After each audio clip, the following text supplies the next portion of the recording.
Hello, people. Let me show you what I'm working on tonight.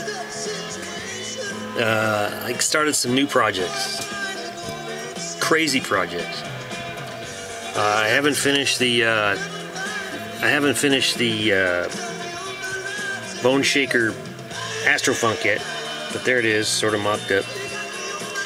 And I have not finished my 32 project either yet. Still working on that. But I got all excited and want to start on another project. And tonight, I'm working on a Volkswagen Beetle. Or I'm sorry, a Volkswagen bus. Now I like the Matchbox Volkswagen buses, but I can't stand this big part of the plastic underneath. It just looks funky. Other than that, I really like the casting. So I decided I'm gonna lower one and get the wheels tucked up into the wheel wells. I saw one the other day. It really looked cool, all lowered out and bagged. So I took this one apart and I cut the chassis plate. I cut the front bumper and the rear bumper off the chassis plate so I could use it. And I've got the rear bumper mounted on, the front bumper mounted on with the screw that I used to hold the whole plate on. Then I took some brass tubing, which goes with my 032 rod, so that the 032 rod slides inside the brass, and I made some axle tubes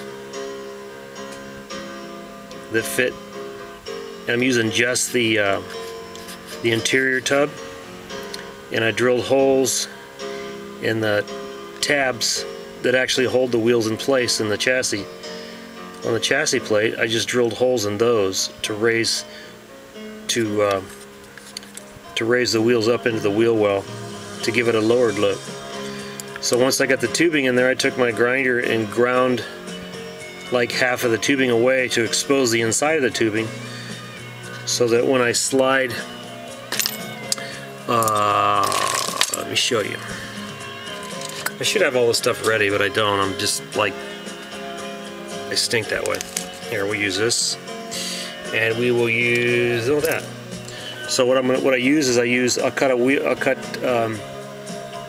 in half, and I use half the axle, right? And then I'll slide it into the tubing, and then you'll be able to see the, I don't know, you probably can't see it here, but you'll be able to see the axle inside the tubing.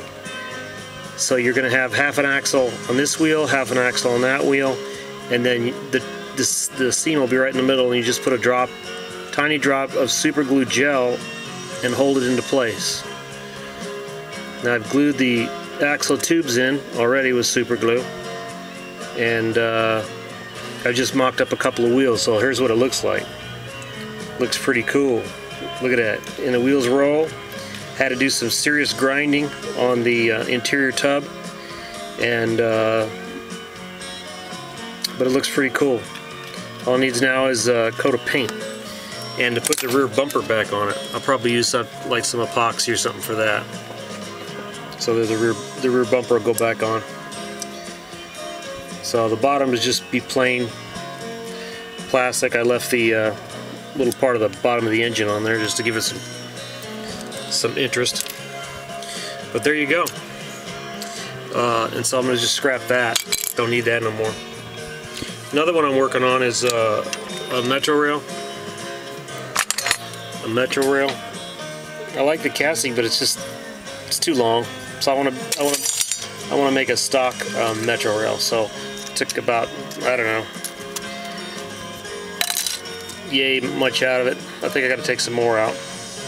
And I'm going to make a stock Metropolitan. So I put the stock little, these little Matchbox wheels on it, and it'll look like a stock Metropolitan when I get done with it. Epoxy it all back together. It's got a little hole to fill in there, so that should look pretty cool. So that's been what I've been working on. So if you got any questions or whatever, just let me know. Be more than happy to answer them. I've picked up a whole mess of these Astrofunks because these I'm going to be chopping parts and pieces using the engines and stuff. I'm going to use the side headers for another project I got cooking. So stay tuned. And then I'm going to do a little tutorial on engines, what cars are good engine donators, and so just stay tuned, and I keep them coming. Bye-bye.